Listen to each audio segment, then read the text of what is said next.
Graveyard. There's nothing that can be more terrifying and shocking than witnessing your friend die in front of you while you just watch, thinking that it must be a practical joke or a prank while he desperately screams for your help, and instead of helping, you just laugh at him standing there. William DeSouza's death was one such bizarre accident. It was midsummers in Raycliffe when four friends, Josh, Clay, Ramey, and William, decided on spending their weekend at the beach. William died by drowning in the sea while his friends watched and mocked him in his last moments. His body was found on the shore after a couple of days. It was the day of his funeral, 2 days after his body was found. It was raining all day, that day when his funeral was set up. His three friends who vacationed with him also attended the ceremony. Only the three of them knew the truth about William's death. It was a horrible loss and memory for them, and it left them with a huge guilt and grief. As William's body was being cremated, the coffin was closed and put in the ground to end the funeral. As the sand was being put over the coffin to curry and bury it, Clay felt a weird sensation and ran straight out of the cemetery. His friends Josh and Ramey followed him out and stopped just behind him. They asked Clay about what had happened when he replied that he saw William standing right over his grave as he was being buried. Josh and Ramey figured that it must have happened due to Clay's grief over his friend's unexpected death. Only if they knew. That wasn't the first nor the last time when Clay saw William. He was having visions about William everywhere. As Clay returned from the funeral and went to sleep, his phone started ringing. The number which he got the call from was William's. As he picked up the phone, he could only hear some muffling sounds, and it appeared as if someone was choking on water, or worse, drowning in it. He quickly hung up the call and soon realized that William's phone was also drowned with him at the beach, and it wasn't even recovered with the body. He couldn't figure out about how he got the call from the same number which wasn't even found. Confused, he went to the restroom and splashed some water on his face. As he lifted himself in front of the mirror, he saw William standing right behind him. He got terrified due to it and ran to his room to call Josh and tell him everything that had happened with him. He was telling Josh about William standing right behind him in the bathroom mirror, and while talking, he lifted his face only to realize that William was standing right in front of him, yet again. He screamed on the phone and said that William is here, and with that, the call got disconnected. Josh and Ramey were together at the time and decided to visit Clay as he told them everything. The way Clay's house was the same path on which there was the cemetery, where William was buried the same day. Josh and Ramey were a bit drunk at the time and decided to visit their dead friend on the way to Clay's house. It was 12:30 at night, and the cemetery was closed by now. They were permitted to enter it from the main entrance. They figured that they could enter the place from the back wall, which was low enough for them to climb over. They parked their car near the wall and climbed over the vehicle to jump inside the cemetery. As they started walking in the cemetery, they realized that the ground was wet from all the rain that showered that day. It made it more difficult to walk inside, and paired that with the surrounding graves, they were looking at a very scary environment.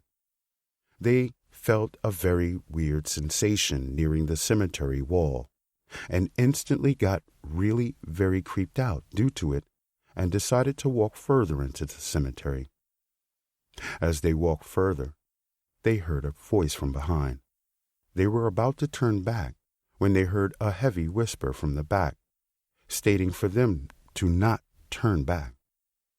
Before they could contemplate what had happened, a man in his 30s appeared in front of them and started asking them questions about what they're doing inside the closed cemetery. They figured that the man must be the caretaker of the place. Josh sarcastically replied, "We're here to see a ghost, and we climbed the wall for it." "Oh, then you've come to the right place. I'm late Thomas Alter. Died in 2006 due to a heart attack," the man replied. "Oh, is it? Then meet us. I'm Josh Crooney, and this is late Ramey Johnson. Care to tell me how you died?" "As soon as we jumped the wall here, we died from heart attack," Ramey asked the man. "If you're late Thomas, then you must have a grave here somewhere, right?" "Follow me," the man replied. Josh and Ramey, who didn't believe in ghosts, very proudly and confidently walked behind the man to a grave. On the gravestone there was written, "Late Thomas Alter rests here since 2006. Both of them got quite cold after watching the grave, but were still not believing the man. The man saw the fear on their faces and said, "You must be tired of all the walking. Why don't you sit and relax for some time on my grave?" As he said that, he proceeded to himself sit on his grave. Josh followed him along with Ramey, and the trio sat on Thomas's grave. A few moments later, the three of them heard a scratching sound from inside of the grave. The trio jumped together with fear, and the sound stopped. Thomas, who was claiming to be a ghost until now, was himself very scared after this incident. The duo asked him, "If you're a ghost, then why would you know where our friend's grave would be?" "William, right? Who was buried today? Who died by drowning while you could have saved him but didn't?" The duo got very scared on hearing this shocking detail, as nobody knew about it other than Clay, and there was no way he could have told the man. With saying all that, the man again started walking towards another grave. The other two followed him. As they passed some graves along the way, they heard some very weird noises which appeared to be coming from inside of the graves. One grave had a train sound, while the other was a shrieking voice. One was a machine beeping, while one was a gunshot. As they reached William's grave, suddenly all the voices stopped. The only voice they were hearing now was a muffled drowning sound coming from inside of William's grave. They figured out that all the noises they heard from the other graves must be of the dead people's last moments. This chain of events really creeped everyone out, including Thomas. They all went pale on the morbid realization. Josh and Ramey looked at each other and started running towards the exit while screaming for help. Thomas saw it all happening and started running behind them and announced, "Wait! I am not a ghost. I am the caretaker. I was pranking y'all. I didn't know I'll myself get so terrified." But the man soon figured out that Josh and Ramey had ran away from his sights into the thin air, or he must have lost them somewhere along the way. As he reached the exit, he realized that he was the only one there right now. The man had been working at this place for 5 years, but didn't experience such a horrifying incident before that day. He called the cops to investigate the matter. The police found Josh's and Ramey's car behind the cemetery's back wall, and just inside the wall, they found 2 dead bodies. The bodies were identified as Josh's and Ramey's. After the post-mortem, it was found that both of them died due to the heart attack at night between 1 a.m. and 2 a.m. This eerie incident raised a question in the caretaker's head.